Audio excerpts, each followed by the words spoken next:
North Korean leader Kim Jong-un. North Korea said it was working on a plan to fire simultaneously 4 ballistic missiles in an enveloping fire around Guam, a key U.S. military stronghold, as it slammed U.S. President Donald Trump for being bereft of reason.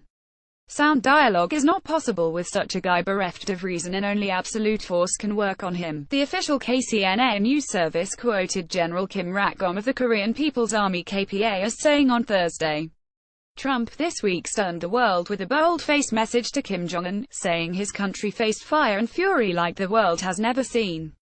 The unusually detailed statement from KCNA said the 4 missiles would overfly the Japanese prefectures of Shiman, Hiroshima and Koichi.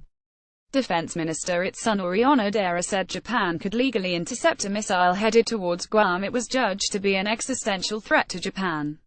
If the missiles got past Japanese defenses, they would have a flight time of 17 minutes 45 seconds, travel 3,356.7 kilometers and hit the waters 30 to 40 kilometers away from Guam, KCNA reported. That Kim is eyeing Guam, the sovereign U.S. territory with a strategic airfield and naval station, is no surprise to the 160,000 Guamanians on the island. Every time there is some saber rattling in the part of the world, Guam is always part of the occasion, said Robert Underwood, the president of the University of Guam and the island's former delegate to the House of Representatives.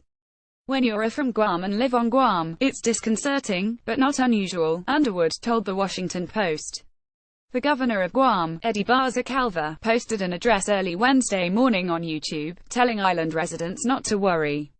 Noting that Guam is American soil and that an attack or threat on Guam is an attack or threat on the United States, Calva said he had reached out to the White House, and that American officials have assured him that the island will be defended.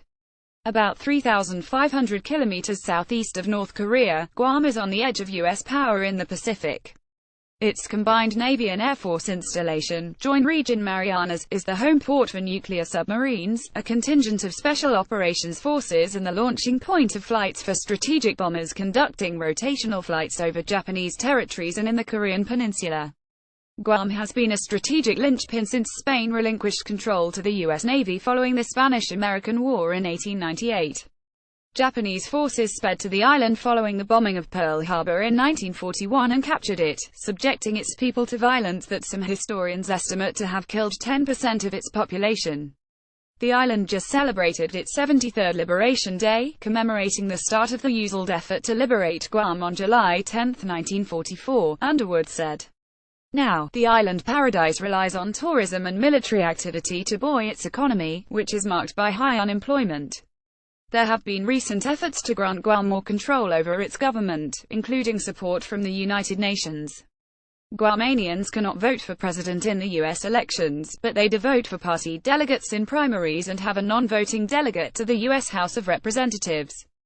Robert Kelly, an expert on North Korea at Pusan National University in South Korea, said the North Koreans always respond to threats with the most outlandish rhetoric, but that Pyongyang also knows that attacking the United States would be suicidal.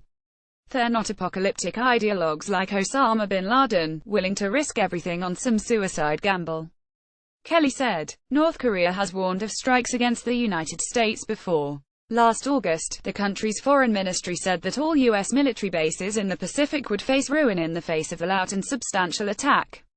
This followed a 2013 warning that Kim had ordered his military to prepare plans to attack U.S. bases in Guam, Hawaii, South Korea, and the continental United States. Guam's growing strategic importance is due to its sovereign status, Underwood said. The United States must get clearance from ally nations like South Korea and Japan to build up its military hardware in the event of defense escalations, which can be a lengthy process. But Guam has been used to project power immediately, Underwood said. The island is also home to a terminal high-altitude area defense missile defense battery, which targets ballistic missiles.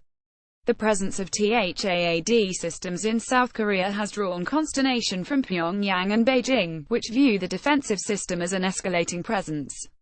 A pair of B-1B Lancer bombers arrived in Guam from South Dakota this week to fly with South Korean and Japanese counterparts. That mission follows an operation over the Korean Peninsula in late July, in which the warplanes were scrambled from Guam as a response to North Korea's second test of an intercontinental ballistic missile that experts said could have reached as far as New York. The numerous installations on Guam host about 6,000 troops, a number that's growing as the United States seeks to rebalance its forces in the Pacific amid a growing reach of China's military and North Korea's increasingly sophisticated nuclear program.